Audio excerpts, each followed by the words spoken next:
자, 이어서 바로 오늘의 일발장전으로 돌입해 보도록 하겠습니다. 일발장전의 두 기둥이죠. 최고의 주식 전문가 두 분 소개합니다. 김영민, 김준호, MBN 골드매니저 모셨습니다. 안녕하십니까? 반갑습니다.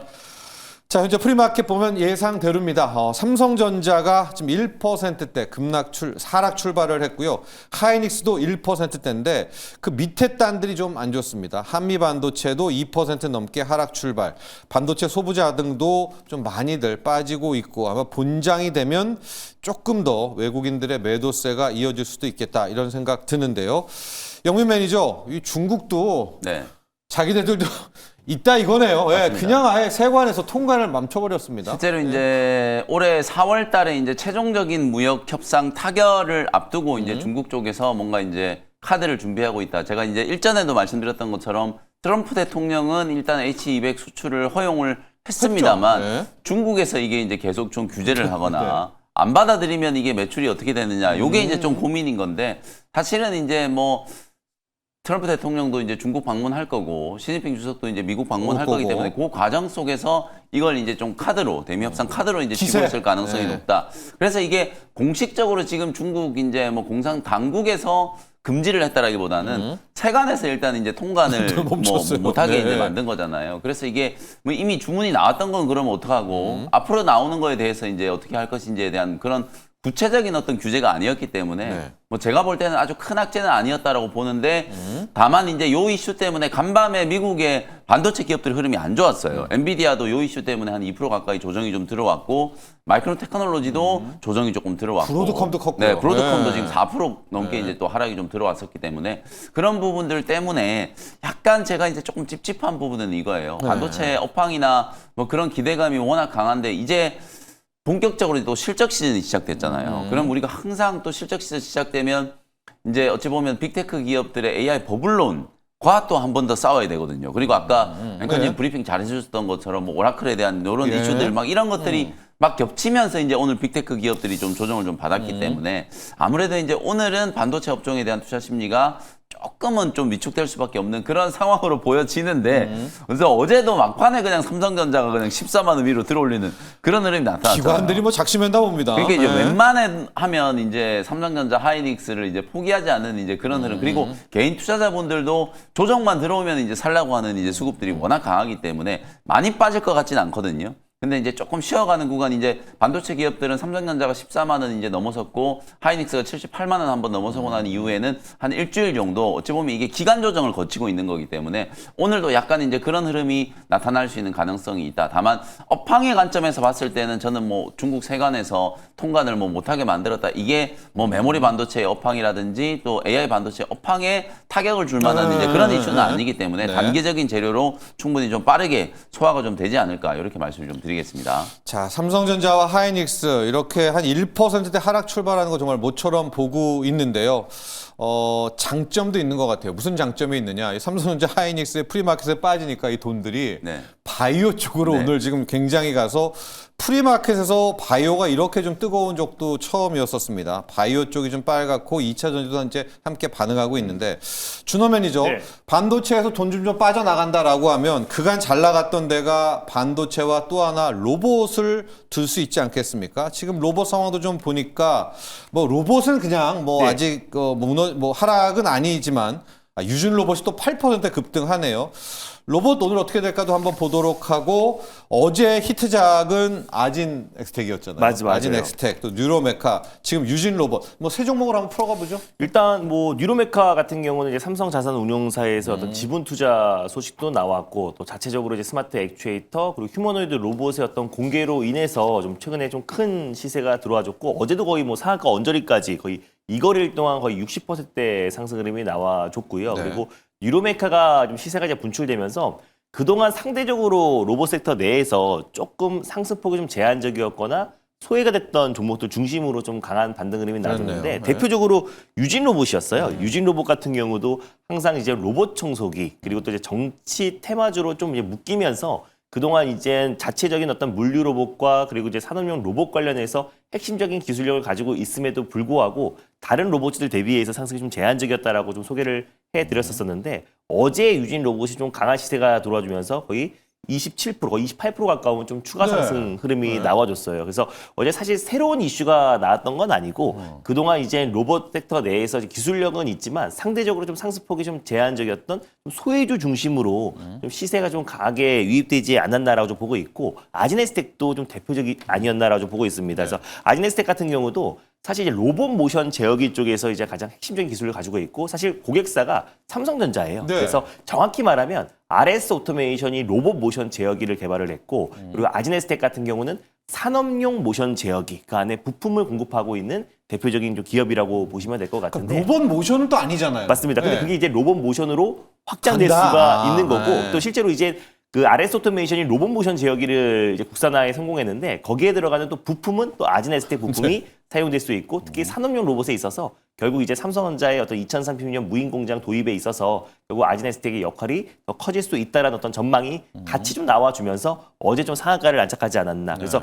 다소 시가총액이 1,000억대고 좀 가벼운 종목이고 그동안 약간은 로봇 섹터의 어떤 순항에 있어서 좀 소외를 받았었는데 결국 이제 최근에 자동차 부품 기업들부터 시작해서 반도체에 들어가는 부품 기업들 그리고 모바일에 들어가는 부품 기업들까지 돌아가면서 로봇 기업으로 확실하게 좀 탈바꿈하고 있잖아요. 근데 이제 아지네스텍 같은 경우는 지금 산업용 로봇뿐만 아니라 그 산업용 모션 제어기 쪽이다 보니까 결국 제어 기술을 가지고 있거나 이제 감속 그리고 이제 모터 기술을 가지고 있는 기업들이 다 액추에이터 사업으로 확실하게 전환을 하고 있잖아요. 그래서 아지네스텍도 추후에 지금 이제 제어 기술로 통해서 결국 이제 액추에이터 관련된 개발에 대한 기대감도 어제 좀 적용되지 않았나라고 좀 보고 있습니다. 그래서 아지네스텍으로 최근에 SV테크 같은 경우도 초전밀 감속기로 최근에 강한 시세가 좀 분출되면서 신고가 행진이 나와주고 있는데 로봇 섹터 같은 경우는 충분히 지금 확실하게 소외된 종목들, 다만 기술력을 가지고 있는 기업들. 그리고 아지네스텍 같은 경우 또 어제 네. 1대1 100% 무중 그거가 결정도 컸죠. 나왔어요. 네, 그래서 무상증자가. 네. 결국에 이제 주주 친화적인 정책도 나와주고 거기에 대한 기술력까지 다시 한번 좀 부각되면서 지금 이제 소외주들의 어떤 반란이 좀 시작되면서 로봇 섹터의 어떤 캐파가 굉장히 좀 커지고 있다라고 보시면 좋을 것 같습니다. 유진 로봇만 가격 전략 보도록 할게요. 왜냐하면 유진 로봇이 지금 여러분 이게 2만 원대 주가로 뭐 싸지 않은데 거래량이 350만 주. 야 이건 뭐 12분 만에 이렇게 터질 수가 있나요? 12% 급등하고 있는데 뭐 맞습니다. 따라가야 될지도 걱정이 되고 이걸 어떻게 해야 될까요, 유진 로봇은요? 지금 신규로 진입하는 건 좀 다소 부담스러울 수 있는 예. 게 지금 오늘 프리에서 추가로 한 12% 정도 상승 흐름이 나와주면 또 사상 최고치를 경신을 하는 거고 만나러 가는 거네요. 네, 이미 지금 작년 5월 달에 대선 기간 때 이제 아무래도 이재명 테마주로 좀 테마주였었죠, 묶였던 그때. 종목이었잖아요. 그래서 그때의 어떤 상승을 강력하게 돌파하는 거는 그때는 이제 정치 테마주로 지금은 로봇 기업으로서 이제 확실하게 특히 유진 로봇의 고가트 시리즈가 좀 최근에 수주 물량이 계속 증가하고 있는 모습이고 확실하게 로봇 청소기에서 지금 이제 물류 로봇과 그리고 AMR 물류 이송 로봇의 어떤 이제 장점이 계속 부각되고 있는 시점이다 보니까 산업용 로봇 기업으로 시작해서 확실하게 재평가를 좀 받고 있지 않나라고 보고 있습니다. 다만 이제 신고가 행진이 나와주고 있는 상황이다 보니까 신규 매수는 좀 자제할 필요가 충분히 있다고 보고 있고요. 그래서 오히려 익절 라인 때와 다시 한번 목표가를 좀 재설정하면서 좀 대응해 보도록 하겠습니다. 그래서 익절 라인 때는 이제 19,000원 라인 때를 좀 설정해 보도록 저 밑에 하겠고, 바닥. 네 맞습니다. 네. 그래서 19,000원을 익절 라인 때로 그리고 지금 이제 프리에서는 지금 11%, 12% 정도 올라가주면서 22,000원을 좀 돌파를 하고 있는 모습인데 목표가는 다시 한번 24,000원 라인대를 목표가로 좀 설정해서 대응해 보도록 하겠습니다. 자, 지금 로봇도 좀 봐야 될 것 같고요. 이런 와중에 환율 이야기를 잠깐 하고 종목으로 가보도록 할 텐데요. 영면 매니저, 네. 그동안 우리가 좋다, 시장 좋다, 다 좋다, 하나 걸린다, 원달러 환율이다. 이거 그렇죠. 1,500원 넘고 1,600원 가면 수입 물가 오르고 뭐 외국인 그쯤 되면 떠날 네. 거 아니냐. 간밤에요. 이번에는 이 구두 개입을 나선 인물이 스카펜세트 미 재무장관입니다. 네. 큰 폭으로 떨어졌어요, 우리 환율이요. 저는 두 가지 의미가 있다라고 네. 봐요. 일단 첫 번째는 우리나라가 지금 환율을 찾기 위해서 온갖 이제 수단과 방법을 좀 총동원하고 있다 보니까 이것 때문에 미국 재무부에서 우리나라를 또 환율 조작국으로 또 지정하지 컸어요. 않을까 그런 우려가 상당히 좀 강했었는데 간밤에 이제 미국 재무부와 스카펜세트 재무장관이 그런 우려를 이제 말끔하게 좀 씻어줬다는 거예요. 왜냐하면 본인이 바로 구두앱을 네. 해버렸기 때문에 사실상 이제 우리나라의 정부가 하는 어떤 여러 가지 이제 또 행동들에 대해서 정당성을 이제 인정해 준 거나 마찬가지거든요. 맞아요. 네. 그러니까 사실 이 환율 조작국과 관련된 그런 리스크를 좀 걷어냈다는 거 저는 그게 상당히 좀 큰 의미가 있고 또 하나는 뭐 말씀해 주셨던 것처럼 그냥 말 그대로 스케파이스트 재무장관의 이제 표현을 빌리면 한국 경제의 어떤 펀더멘탈 대비해서 지금 원달러 환율이 타당치 않다. 그러니까 원화가 지금 강세가 나타나도 모자랄 판에 너무 약세가 나타나면서 원달러 환율이 이제 급등하는 왜곡됐다. 현상에 대해서 매우 이제 이례적이다 이렇게 이제 표현을 해준 거거든요. 그러니까 분명히 최근에 뭐 우리나라 이제 개인 투자자분들이 미국 주식 투자도 많이 하고 뭐 그런 여러 가지 이유들이 좀 있겠습니다만 저는 분명히 이제 환율에 어떤 투기적인 수급들도 분명히 좀 붙어 있다라고 보거든요. 최근에 나타났던 어떤 지정학적 리스크. 근데 뭐 이란과 관련해서는 일단은 미국의 이제 군사 개입이 보류가 됐다라는 네, 점. 그렇네요. 그것도 이제 환율의 하락 요소라고 좀 보면 되고 결정적으로 스카페스는 재무장관이 어제 이제 한국 경제의 펀더멘탈이 굉장히 좀 탄탄하다라는 부분 이런 부분들을 이제 언급을 해주면서 원화가 뭐 어제 15원이 그냥 급락을 해버렸어요. 이게 손 안 대고 코 푸는 약간 그런 격이었기 때문에 이게 최근에 이제 우리 국내 증시 코스피 지수가 무려 9거래일 연속으로 이게 지지 않는 태양이에요. 우리나라 코스피 지수는 2026년 새해 들어서서 단 한 번도 하락을 한 적이 없어요. 마감으로. 새해 들어서서 계속 지금 올라가고 있거든요. 근데 어찌 보면 이 주가는 급등을 하는데 환율이 동반해서 이렇게 같이 급등하는 것도 굉장히 좀 이례적인 현상이라고 이제 볼 수 있는데 그런 이례적인 현상을 조금 완화시킬 수 있을 만한 원달러 환율의 하락 요소 그리고 또 간밤에 뭐 10년물 국채금리도 또 또 하락했기 그렇고. 때문에 네. 두루두루 오늘 우리 국내 증시는 투자 환경이 오히려 조금 더 좋아진 게 아닌가. 그리고 코스닥 소외에 대한 부분들도 오히려 이제 이걸 원달러 환율과 연결시키는 좀 그렇습니다만 어쨌든 환율이 계속 올라가는 동안에 코스피에 자금 집중이 좀 있었기 때문에 맞아요. 오히려 오늘은 환율이 좀 떨어지면서 코스닥 쪽으로도 이제 수급이 조금 이동하는 그런 흐름을 좀 기대를 해봐도 되지 않을까. 간밤에 미국도 나스닥은 1% 급락했지만 러셀 2000 지수는 좀 강했다라는 거. 그거 요즘 왜 그래요? 네. 그런 이제 중소형주가? 흐름들이 중소형주 흐름들이 이제 반격이 좀 시작됐다는 점에서 우리 국내 증시도 대형주와 또 중소형주 단의 어떤 사이즈 로테이션이 조금 진행될 수 있는 가능성이 좀 있지 않을까. 요걸 환율과 연결시켜서 여러분들이 한번 또 생각을 해보셔도 될 것 같습니다. 코스닥의 시간 오나요? 영민 매니저 그 질문 네. 정말 많이 받습니다. 맞습니다. 너무 안 오니까 바이오 2차 전지 어떡합니까? 그러니까 우리 주식시장은 항상 좀 이게 관성의 법칙이 이제 또 통하는 시장이고 그러다 보니까 자금의 이제 물줄기 특히 최근에 이제 증시 예탁 자산이 뭐 90조 원을 돌파를 하고 뭐 이런 것들이 워낙 좀 이슈였잖아요. 그러니까 신규 자금이 들어오면 직관적으로 업종 대표주들 반도체, 그다음에 조선 방산, 원전, 전력 인프라, 자동차 막 이런 업종들 산업재까지도 굉장히 좀 강하게 네. 자극을 받고 있기 때문에 코스피 지수가 좀 강할 수밖에 없었다. 다만 이제는 4,700을 뚫었잖아요. 조금은 상단에 대한 이제 저항 그리고 이제 미국에서도 계속 그런 얘기들이 나오고 있어요. 미국 증시가 너무 많이 올랐기 때문에 아시아 증시를 봐야 된다. 약간 이런 논리도 저는 비슷한 논리라고 보거든요. 많이 올랐기 때문에 이제 조금 가격 저항이 좀 생길 수 있기 때문에 코스닥 시장을 이제 바라보시면서 조금 답답하셨던 분들은 네.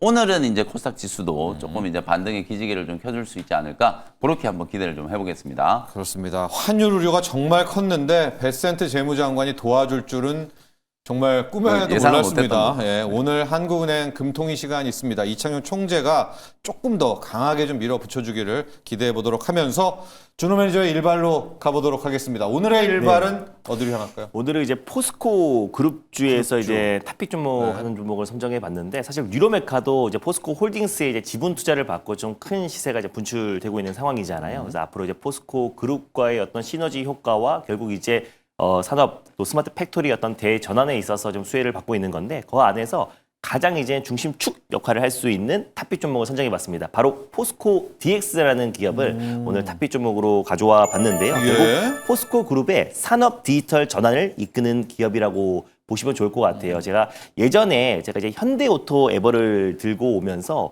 자식에게도 물려줄 수 있고 앞으로 현대차 미래를 책임질 수 있는 소프트웨어 기업이라고 말씀드렸는데 정말 큰 시세가 이제 분출되고 있고 지금도 뭐 신고가 행진이 맞아요. 나와주고 있는 모습이잖아요. 근데 마찬가지로 포스코도 이제 철강, 뭐 2차전지 산업의 가장 핵심적인 기업인데 결국에 이제 디지털 대전환에 있어서 그 역할을 수행하고 있는 기업이 포스코 DX다 보니까 앞으로 이제 포스코 그룹의 어떤 상승을 견인할 수 있는 핵심 계열사로 떠오를 수 있다고 보고 있습니다. 그래서 매출 자동화로 지금 매출 비중이 한 57%고요. 그리고 이제 IT 매출 비중이 40%를 차지하고 있는 기업인데 포스코 그룹 내에 지금 디지털 전환과 그리고 산업용 AI 그리고 자동화를 리딩하는 기업이라고 보시면 될 것 같아요. 주요 산업은 EIC 사업과 그리고 이제 IT 서비스, 물류 자동화 사업을 하고 있다라고 보시면 될 것 같은데 EIC 자동화 사업은 제어 시스템이 가장 이제 위주로 지금 담당을 하고 있다라고 보시면 될 것 같고 IT 서비스 같은 경우는 클라우드 서비스와 그리고 AI 사업을 전문적으로 하고 있고요.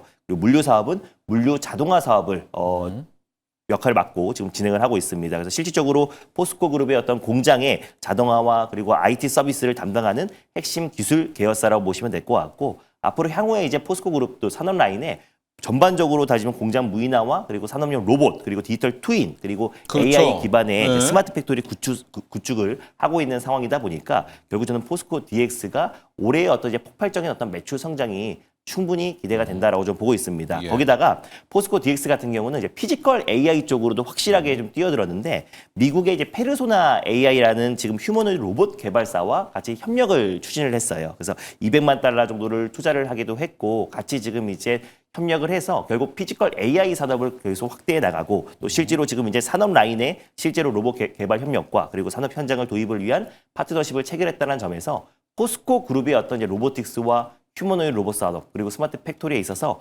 포스코 DX가 가장 중심축 역할을 할 수밖에 없다고 보고 있습니다. 특히 북미의 휴머노이드 로봇 기업인 페르소나 AI와 협력했다라는 점도 의미가 좀 크다라고 좀 보고 있고요. 그래서 실질적으로 현장 도입에 있어서도 또 그리고 이제 로봇의 현장 도입에 있어서도 속도를 낼 가능성이 굉장히 높다라고 좀 보고 있습니다. 거기다가 포스코 DX 같은 경우는 지금 이제 AI발 어떤 전력난을 해소할 수 있는 유일한 또 해결책이 ESS라고 언급하신 분들도 굉장히 좀 많죠. 많은데 네. ESS 관련된 전력 조달 시스템 관련해서 핵심 기술을 또 보유하고 있는 기업이라고 보시면 될 것 같아요. 그래서 실제로 IT와 그리고 OT, 융합 기술 기반으로 ESS 전력 조절 시스템을 구축한 기업이 또 이제 포스코 DX다 보니까 포스코 그룹 내에서의 어떤 ESS 사업을 영위하고 있고 또 그리고 실제로 포스코 뭐 엠텍부터 포스코 퓨처엔 같은 대표적인 2차전지 기업들과 함께 결국 ESS를 또 선도할 수 있는 대표적인 기업이 아닌가라고 좀 보고 있습니다. 그래서 결국 AI 인프라 구축의 핵심으로 떠오르고 있는 ESS 사업을 하고 있고 그리고 로보틱스와 그리고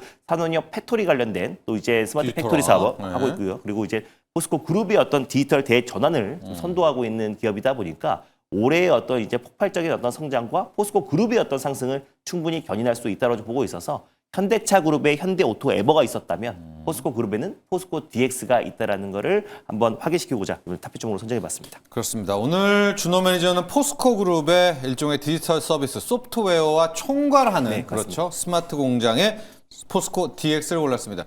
그룹별로 다 하나씩 있잖아요. 삼성은 삼성 SDS가 하고 네. LG는 LG CNS가 네. 하고요. 현대차는 현대 오토에버, 포스코의 포스코 DX입니다.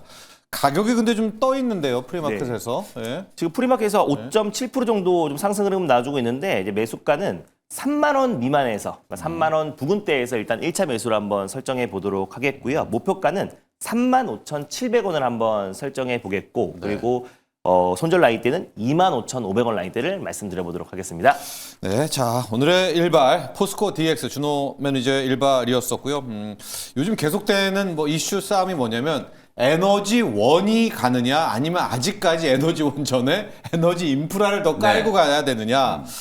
에너지 원으로 먼저 가신 분들이 있는데 이게 전력 인프라가 이게 안 끝나네요. 이게 네. 다 뿜어야 원으로 가네요. 일진정에 가보면서 요 얘기 좀 해볼게요. 에너지 원이 잘 안 가요. 아직도 인프라예요. 둘 다 괜찮은 것 네. 같아요. 이제 간밤에 또 미국도 원전 관련된 기업들이 조금 반등이 좀 들어왔고 블룸에너지도 뭐 최근에 흐름이 좀 좋았었기 늘 때문에 좋고. 어저께 우리도 또 두산 퓨얼셀이 또 네. 급등을 했잖아요 막판까지. 그리고 이제 원전주 중에서는 어제 한전 기술이 또 굉장히 좀 강하게 고점을 좀 뚫어내는 그런 모습들이 나타났기 때문에 에너지원 쪽은 원전과 이제 수소 쪽, 그다음에 이제 전력 인프라, 어제 LS 일렉트릭, 오늘 지금 프리에서는 또 효성중공업 네. 좀 움직이고, 그리고 이제 원자재에 대한 부분들도 사실 이제 원자재 가격 상승의 또 하나의 큰 이제 원인 중에 하나라고 볼 수 있는 게 중국의 이제 경제 회복 얘기를 많이 하고 있거든요. 실제로 여러분들 요즘도 보시면은 새해 들어서서 미국 증시 별로 재미없어요. 근데 아시아 증시, 니케이 사상 최고가, 상해 증시도 차트 한번 열어보시면 계속해서 고점 뚫고 랠리 네. 펼치고 있고 우리 코스피 지수 뭐 말할 것도 없잖아요. 연간 지금 있고요. 12%나 올해 들어서서 벌써 12%나 급등을 했기 때문에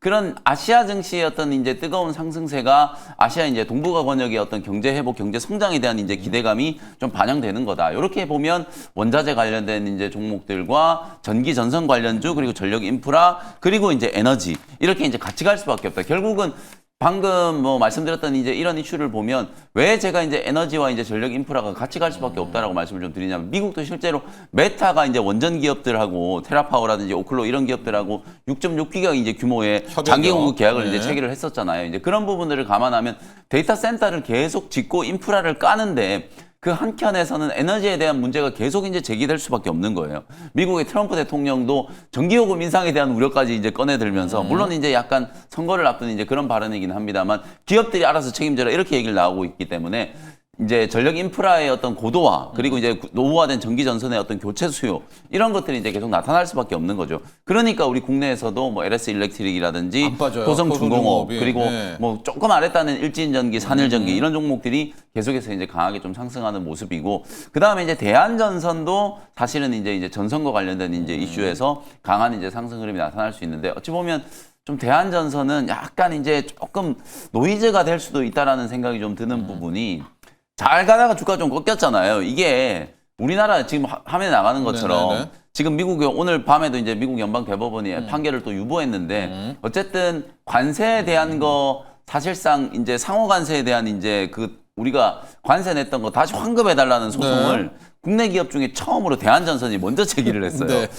굳이 이렇게 할 필요가 있을까? 이게 앞으로 안 내는 거는 몰라도 냈던 거를 돌려받는 건 이게 굉장히 피곤한 일이거든요. 못 받을 것 같다는 거죠? 네, 네. 그래서 이걸 네. 괜히 또 소송을 해가지고 혹시나 불이익을 당하지 않을까. 네. 약간 이제 그런 생각이 조금 들어서 네. 조금 걱정되긴 하는데 어쨌든 구리 관련된 이제 원자재 가격 상승과 관련해서는 대한전선, 뭐 가온전선, 일진전기. 그다음에 이제 전력 인프라단에서는 효성중공업, LS 일렉트릭, 뭐 HD 현대일렉트릭 뭐 이런 종목들이 계속해서 저는 이제 추세적인 흐름을 이어갈 가능성이 좀 높지 않을까 이렇게 전망을 좀 해드리겠습니다. 일진적인 가격적 얼마나 좀 볼게요. 목표가 다시 한번 일진전기도 잡아볼게요. 이제 네. 어저께 LS 일렉트릭이 먼저 이제 고점을 살짝 좀 뚫어내는 모습이 나타났고 일진전기도 이제 최고가가 한 6, 7% 정도밖에 안 남았어요. 남았네요. 서서히 이제 상방을 향해 가고 있고 거래가 이제 조금씩 이제 붙어주고 있는 상황이기 때문에 뭐 여차하면 간밤에 또 은 가격도 7%또 급등했고 네. 뭐 구리 가격 최고가 계속해서 이어지고 있고 이제 이런 부분들이 좀 부각이 좀 되면 그리고 연초에 일진전기는 단일 계약 이제 일진전기 수주 레퍼런스 중에 단일 계약 건수로 가장 큰 거의 2천억 가까운 또 북미양 수주가 좀 있었잖아요. 그런 모멘텀을 이제 감안하면은 뭐 주가가 충분히 이제 상방을 한번 뚫어주지 않을까. 그래서 단기적으로 뭐 최소 7만 원 이상 충분히 좀 올라갈 수 있다라고 보여지기 때문에 네. 갖고 계신 분들은 계속해서 좀 홀딩하는 의견 드리도록 하겠습니다. 일진전기 봤고요. LS 일렉트릭도 보죠. 준호 매니저.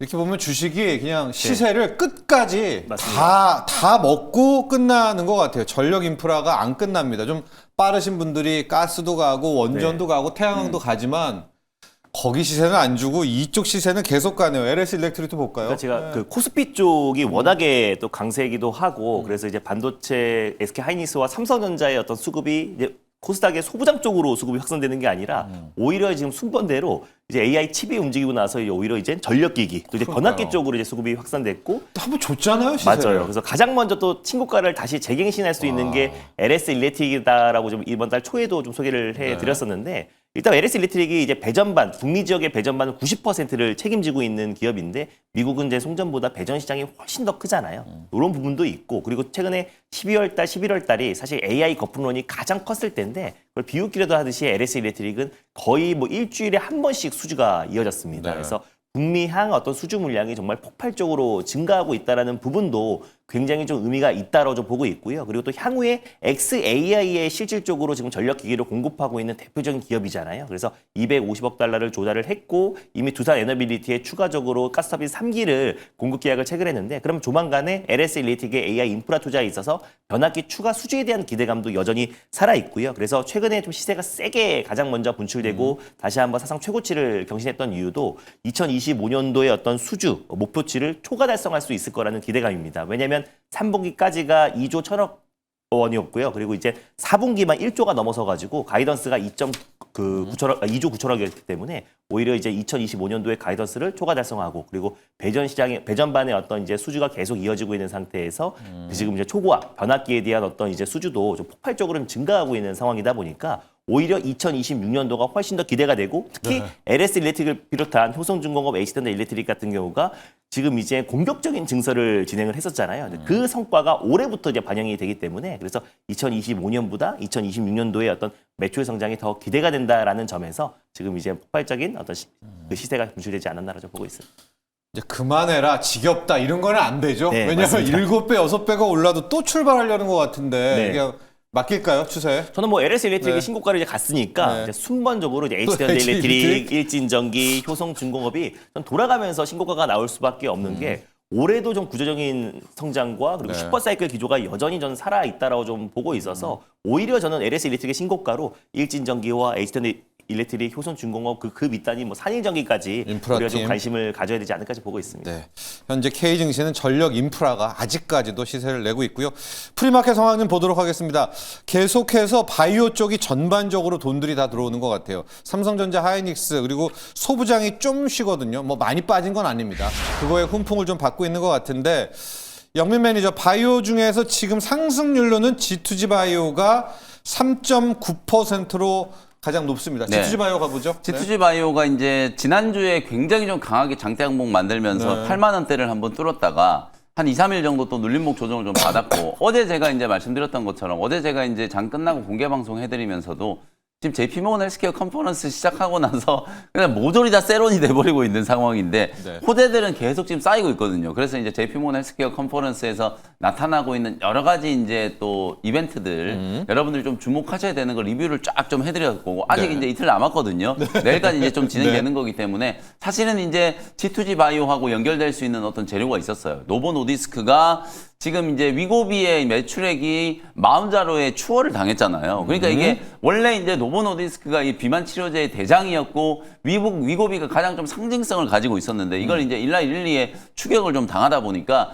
사실은 이제 이 비만 치료제 진영의 이제 파이프라인을 확장하기 위해서 더 적극적인 투자와 M&A를 하겠다 이런 네. 얘기를 했단 말이에요. 그러니까 G2G 바이오가 또 노보노디스크하고 또 항상 또 그렇죠. 자주 연결됐었던 이제 기업 중에 하나고 그리고 이제 또 하나는 암젠의 이제 마리타이드라고 하는 이 1개월 제형의 이제 비만 치료제. 이게 체중이 이제 감량되고 난 이후에 우리가 요요 현상이라든지 약물을 이제 끊었을 때 나타나는 여러 가지 이제 부작용들이 있었잖아요. 그 부분을 1개월 제형으로 만들어서 체중 감량 효과가 상당히 오랜 시간 동안 이제 지속되는 그 효과를 이제 입증을 한 데이터를 JP모건 헬스케어 컨퍼런스를 통해서 이제 발표를 했다. 그래서 제가 말씀드렸던 것처럼 이런 장기 지속 주사 제형, 특히 또 G2G 바이오는 최근에 이제 알츠하이머 관련된 이제 이 장기 제형 주사제로 임상 1상에 대한 성과도 있었거든요. 그러니까 그런 이제 제형에 대한 이제 기대감이 이제 부각이 좀 되다 보니까 뭐 노보 노디스크를 포함해서 빅파마 기업들과의 연결고리가 만들어지는 거고 그러다 보니까 어제 그냥 뭐 시총 상위의 제약바이오 종목들과 뭐 비만, 뭐 RNA, 뭐 ADC 가리지 않고 어제 전 영역이 다 빠졌는데 어제 G2G 바이오는 안 빠지고 상승 마감했거든요. 그러니까 오늘도 추가적으로 이제 시세가 조금 붙어주면서 반등 흐름이 나타나고 있다. 차트 기술적인 흐름만 보더라도 그냥 N자형 눌림목을 만들었잖아요. 거래량이 굉장히 강하게 붙어주면서 장대 양봉으로 지금 20%가 넘게 이제 급등을 한번 만들었거든요. 이게 확실하게 이제 바닥권을 탈피하는 흐름이었고 주가가 이제 흘러내리면서 3일 동안에 이제 음봉 조정을 좀 받았는데 거래가 완전히 죽었잖아요. 그러니까 어찌 보면 이제 추세적인 흐름상으로 봤을 때는 대눌림 파동이 나온 거거든요. 근데 이제 파동 자체는 상승으로 이미 전환이 좀 되어 있는 상태이기 때문에 오늘 제약바이오 종목들이 동반해서 이제 같이 상승을 한다라고 하면 다시 이제 8만 원 돌파 시도가 나올 수 있는 가능성이 있다. 이렇게 이제 보시면 될 것 같습니다. 자, 노보노디스크가 먹는 위고비로 다시 한번 공략을 펼쳤고요. 이제 먹는 위고비에 의해서 장기 지속형까지 그렇습니다. 간다면 이제 G2G 바이오가 일종의 좀 약간 관심인데 펩트론도 함께 나온 김에 가주시죠. 일라일리는 너무나 지금 자만하는 거 아닙니까? 마운자로에 이쯤 네. 되면 일라일리도 뭔가 좀 해줘야 될 것 같은데. 그래서 일라일리도 네. 사실은 이제 작년 연말부터 네. 올해 연초에 계속해서 딜들을 만들어주고 있어요. 네. 실제로 이제 뭐 파이프라인 확장 전략도 계속 유지가 좀 되고 있고 요번에도 이제 JP모건 헬스케어 컨퍼런스를 통해서 이제 발표한 게 사실 이제 비만 치료제 시장이 어찌 보면 1차 대전은 효능에 대한 싸움이었고 그러니까 주사를 맞았을 때 몸무게를 몇 킬로까지 뺄 수 있느냐 이게 이제 관건이었고 지금 이제 2차 대전은 사실상 이제 알약 경구제형으로 먹는 이게 이거, 핵심은 네. 비만 치료제 시장이 지금 올해 한 1,500억 달러 정도 시장 규모로 이제 예상을 하는데 이게 알약이 이제 보급되기 시작하면 시장 규모 자체가 예상했던 것보다 훨씬 더 커질 수 있기 때문에 왜냐하면 단가가 확 낮아지잖아요. 일단 위고비의 경구제형도 주사제형이 거의 절반 가격이 네. 지금 시판이 되고 있는 상황이기 때문에 빠르면 1분기 좀 늦어지면 뭐 2분기 한 4월 정도 지금 오포그리플론도 이제 허가가 좀 될 거라고 이제 보여지기 때문에 뭐 일라일리의 비만 치료제의 전략 그에 따라서 또 플러스 적응증의 확장 그거죠. 이 비만 치료제가 사실 작년 연말에 또 위고비가 알츠하이머 이제 타겟으로 하는 적응증의 3상에 실패했잖아요. 근데 그 임상은 계속하고 있거든요. 일라일리도 마찬가지예요. 특히 네. 일라일리는 CNS 이제 계열, 그러니까 파킨슨이라든지 알츠하이머 같은 이 뇌신경계 질환 쪽에 계속해서 이제 영향을 좀 투입시키고 있고 어제 또 일라일리가 알지노믹스를 직접 언급, 일라일리 CEO가 네. 연설을 하면서 발표를 하면서 알지노믹스를 직접 언급하면서 RNA와 관련된 이제 파이프라인, 이 유전성 난치성 이제 난청 질환과 관련된 이제 파이프라인을 육성하겠다라는 것까지 직접 언급을 했거든요. 그러니까 뭐 일라일리뿐만 아니라 노보 노디스크, 뭐 화이자 지금 참가하고 있는 주요 빅파마들이 호재성 이슈들을 계속 뿌려놓고 있어요. 근데 시장이 관심이 없었던 거죠. 왜냐하면 산업재 쪽에 워낙 이제 자금이 많이 가 있고 로봇이라든지 이런 이제 테마성으로 움직이는 이제 종목들이 굉장히 강하게 시세가 분출되다 보니까 제약바이오에 대해서 관심이 없어서 그런데 전통적으로 보면 항상 JP모건 헬스케어 컨퍼런스가 진행될 때는 시세가 약했어요. 작년에도 JP모건 헬스케어 컨퍼런스 진행될 때는 제약바이오 종목들이 다 빠졌다가 끝나자마자 올릭스가 일라일리로 9천억짜리 기술 이전 계약 체결하면서 급등하기 시작했고 그러고 있다가 알테오젠이 매도 이문하고 1조 9천억짜리 딜을 터뜨렸거든요. 이제 그런 흐름들이 나올 수 있기 때문에 오히려 JP모건 헬스케어 컨퍼런스로 인해서 제약바이오 종목들이 이제 조정받은 구간이 좋은 매수 기회다. 장기 제형도 계속 좀 보셔야 되는 거 강조해드리면서 네. G2G 바이오, 펩트론, 인벤치랩 이런 종목들의 딜의 가능성은 기다려볼까요? 여전히 좀 살아있다 이렇게 이제 보셔도 될 것 같습니다. 네, 자 장기 지속형 플랫폼 쪽도 봤습니다. 지금 먹는 쪽 경구용은 이제 먹는 위고비가 워낙 치고 나가가지고 D&D 파마텍도 좀 봐야 될 것 같긴 한데 지금 관심은 일단은 오늘 G2G 바이오 네. 쪽으로 한번 가져보시기 바라고요.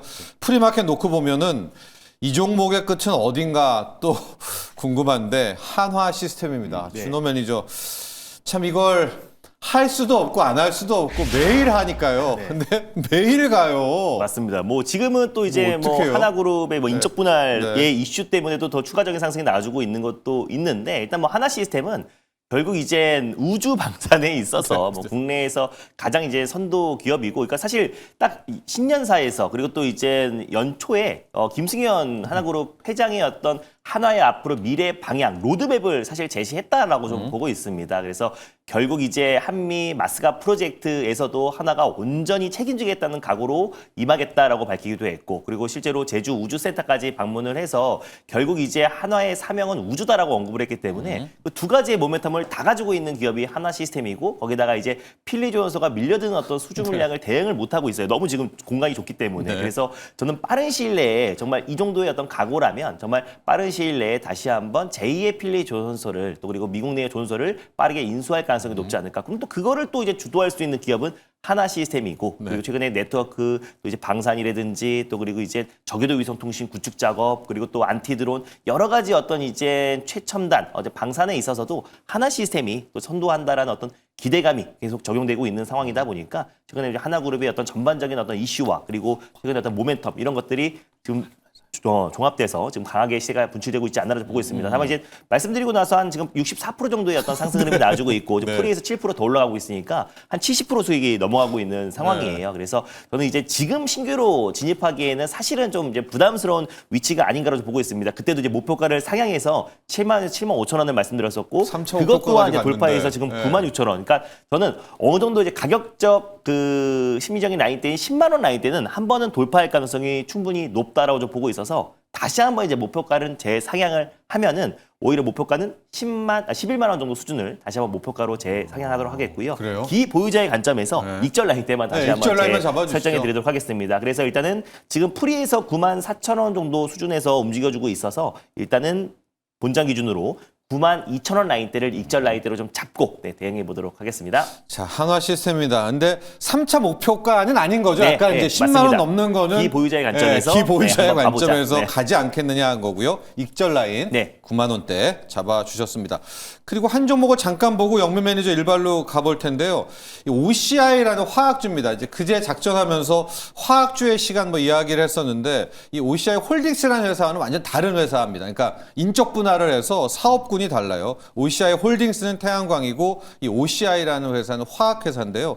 이 차트를 보시면은 최근 3일간 5만 원에서 이게 7만 원대로 폭등을 했어요. 그래서 왠가 봤더니 이 OCI가 만드는 이제 폴리실리콘을 만드는데 반도체 웨이퍼 가격도 급등하잖아요. 네. 그러니까 그 재료인 폴리실리콘도 또 품귀 현상이 나오고 있다고 합니다. 그래서 크게 보시면 이거 보십시오. 이 화학주의 이게 대명사인데 여기에서 지금 순간적으로 한 40%가 튀어 올랐다라는 점들. 중국도 감산하고 중국도 앞서 영매도 얘기했지만은 위안화 강세에 뭔가 시도하고 있는 것 네. 같거든요. 그런 쪽에서 화학주의 시간, 금호석유 또 OCI들도 한번 체크를 해보시면 좋을 것 같습니다. 네. 자, 이어서 영민 매니저의 일발이 궁금해집니다. 오늘 반도체는 쉴 것 같아요. 이 돈들 어디론가 가죠? 이게 분명히 지금 코스피 시장의 움직임을 보면 IT 기술주들의 치우쳐 있던 자금이 산업재 쪽으로 옮기는 건 분명히 좀 뚜렷한 흐름인 것 같아요. 방금 말씀하셨던 뭐 화학주, 그다음에 우리 뭐 조선, 방산, 원전 이런 쪽에 대해서도 계속해서 좀 관심을 좀 가지실 필요가 있다라고 보고요. 다만 이제 오늘은 이제 코스닥 시장을 이제 또 애달프게 이제 바라보고 계신 많은 투자자분들이 있잖아요. 예. 오늘은 코스닥 시장도 한번 상승해주지 않을까 예. 이런 기대감으로 제약바이오 종목 에이프릴바이오라는 종목을 한번 공략을 좀 해보도록 하겠습니다. 타이밍이 오늘 조금 맞아 떨어지는 것 같아요. 일단 스카펜스는 재무장관의 어떤 발언으로 인해서 환율이 일단 급락을 해줬고 거기다가 이제 10년물 국채금리도 오랜만에 1% 넘는 이제 하락세가 좀 만들어지면서 4.1%대까지 수렴이 좀 된 상황이라고 이제 보시면 되고 미국도 말씀드렸던 것처럼 제약바이오 기업들은 오늘 뭐 존슨앤존슨, 아스트라제네카 다 사상 최고가 랠리를 펼쳤고 머크도 강했고 중소형주 중에서는 또 바이킹 테라피틱스도 비만 진영의 종목이잖아요. 바이킹 테라피틱스가 또 10% 넘는 이제 급등세가 만들어졌기 때문에 오늘 뭐 이래저래 또 제약바이오 종목들 중심으로 또 코스닥 시장의 어떤 반등을 한번 기대를 좀 해봐도 될 것 같은 이제 그런 생각이고요. 에이프릴바이오 제가 작년에 뭐 여름 전에 상반기 때 한 17,000원대 가격에 소개를 해드렸던 것 같아요. 그게 지금 주가가 6만 원까지 올라갔거든요. 그때 제가 말씀드리면서 이건 너무 말도 안 되는 저평가다. 시총 1조가 가도 저평가다. 이런 말씀 드렸는데 실제로 지금 시총 한 2조까지 1조 2천억까지 올라온 상황이거든요. 그 정도로 주가가 많이 올랐는데도 불구하고 오늘 다시 공략 포인트를 말씀드리는 이유는 여전히 제가 생각했을 때는 상승 요소가 많이 좀 남아있다. 이런 이제 판단 때문이에요. 실제로 에이프릴바이오가 이제 주목받기 시작했던 건 이 사파 플랫폼 때문이라고 보시면 되는데 인체 이제 사람의 혈청 내에 이제 알부민에 결합하는 항체 절편을 활용해 가지고 이걸 가지고 이제 방광기를 현저하게 늘리는 이제 플랫폼 기술을 가지고 있는 거예요. 요 플랫폼 기술이 이제 적용된 APB-A1과 APB-R3를 룬드백과 에보뮨 요 두 기업에 이제 1조 원 이상으로 이제 기술 이전을 하면서 그때부터 이제 에이프릴바이오가 시장에 이제 주목을 좀 받았었던 거거든요. 그래서 오늘 보유하고 있는 가장 핵심적인 파이프라인 두 개에 대해서 먼저 조금 말씀드리고 향후에 이제 미래 전략까지 간단하게 좀 설명을 좀 드려보도록 할 텐데 제가 이제 준비해온 사진을 좀 보시면 에이프릴바이오가 지금 보유하고 있는 파이프라인 그 중에서 이제 가장 좀 중요한 게 이제 APB-A1 요게 이제 룬드백 덴마크의 룬드백 쪽으로 이제 기술 이전했던 파이프라인이라고 보시면 되는데 실제로 임상 1상이 완료가 돼가지고요. 올해 임상 1상 완료에 대한 이제 데이터가 공개가 좀 될 거고 임상 2상 진입을 이제 앞두고 있다. 그 다음에 에보뮨 쪽으로 이제 기술 이전했던 APB-R3 역시도 임상 1상 이제 완료가 되고 있고 올해 2상 진입이 확실시되고 있거든요. 그 중에서 먼저 이제 APB-A1에 대한 거 말씀드리면 최근에 갑상선 암병증 이게 사실 어찌 보면 자가면역 질환 중에 가장 대표적인 우리가 TED라고 알려져 있는 건데요. 이 갑상선 암병증과 관련된 적응증으로 임상 1비상이 이제 완료가 됐고 임상 2상 진입이 오늘 올해 확실시 되거든요.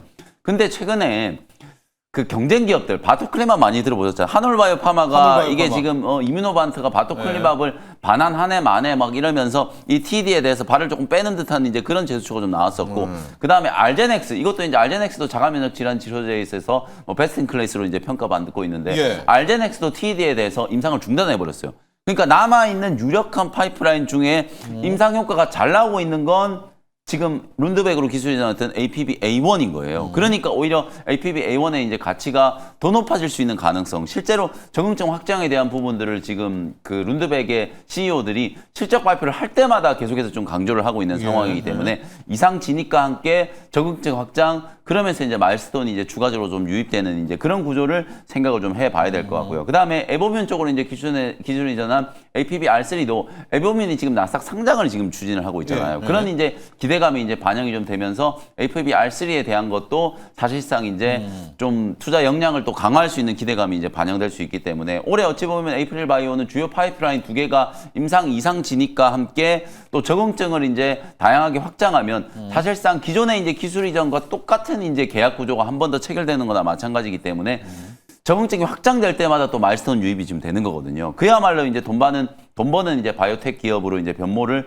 하고 있는 상황이다. 이렇게 이제 보면 되고요. 그렇기 때문에 이제 주가가 5만 원, 6만 원까지 이제 상승을 좀 했었던 거고 최근에 이제 조정이 조금 진행됐습니다만 5만 원대에서 다시 이제 초반에서 공략할 수 있는 기회다. 그리고 이제 사파 플랫폼에 이어서 리맵이라고 하는 이 플랫폼도 이제 좀 중요한데요. 멀티 타겟 이제 낮은 분자량과 2중, 3중 이제 타겟으로 한 ADC 시장에 이제 진출을 천명을 해놓은 상황이거든요. 우리가 사파 플랫폼의 경쟁력을 이미 확인을 했기 때문에 네. 저는 리맵 플랫폼도 충분히 이제 경쟁력이 있다. 그래서 2중, 3중 이제 다중 타겟의 ADC를 얘기를 할 때 꼭 빼놓지 말고 이제 봐야 되는 기업 중에 하나가 에이프릴 바이오라고 보기 때문에 지금 뭐 ADC 관련된 종목들도 많이 빠졌어요. 삼성 에피스 홀딩스라든지 뭐 에임드 바이오, 그다음에 이제 에이프릴 바이오 이런 기업들이 대부분 이제 조정이 좀 강하게 들어왔기 때문에 ADC 관련 수혜주로도 에이프릴 바이오는 주목을 좀 해볼 필요가 있다. 이렇게 이제 정리하면 될 것 같습니다. 야, 예. 차트 보면서 이제 가격 전략 바로 말씀드리도록 하겠습니다. 고점 대비 지금 한 20% 정도 조정이 좀 들어왔거든요. 어저께 5만 원을 이제 하향 이탈하는 흐름이 좀 나왔었기 때문에 매수 가격은 5만 원 딱 정해드리도록 할 테니까 조금 더 올라가더라도 한 5만 원에서 5만 1천 원 정도 공략을 좀 해보시면 될 것 같고요. 1차 목표가는 직전 최고가였던 6만 원 정도, 그리고 손절가는 4만 3천 원 정도 참고해 보시면 되겠습니다. 자, 오늘 영민 매니저 일발 에이프릴 바이오입니다. 이게 체크할 게 한 3가지 정도 있네요. 우리가 알고 있는 게 사파 플랫폼, 이제 반감기 늘려서 그렇습니다. 장기 지속형인데 실은 그 바토플리마 같은 항체 네, 치료제도 좀 맞습니다. 같이 갖고 있고 ADC까지 간다는 거죠. 그렇습니다. 예. 그게 리맵 플랫폼이 리맵 플랫폼. 어찌 보면 사파 플랫폼의 이제 확장형이라고 보시면 되는데, 그걸 이제 원래는 이제 이 사파 플랫폼을 가지고 자가면역 질환 쪽을 개발하고 있잖아요. 근데 리맵 쪽은 ADC에 이제 타겟으로 해가지고 소위 말해서 이제 멀티모달 전략을 이제 쓰는 거거든요. 그게 리맵 플랫폼으로 이제 구현되는 거니까 올해 이제 이 POC도 완료가 어느 정도 됐고 추가적인 데이터가 공개가 이제 예. 예정이 좀 되어 있기 때문에 그런 부분들을 감안하면 이제는 에이프릴 바이오도 ADC 관련된 수혜주로도 좋아요. 충분히 이제 볼 수 있는 기업이다라고 보시면 되겠습니다. 말 나온 김에 한올 바이오파마 바토클리맙 있잖아요. 네네. 그거는 왜 약간 삐걱대죠? 그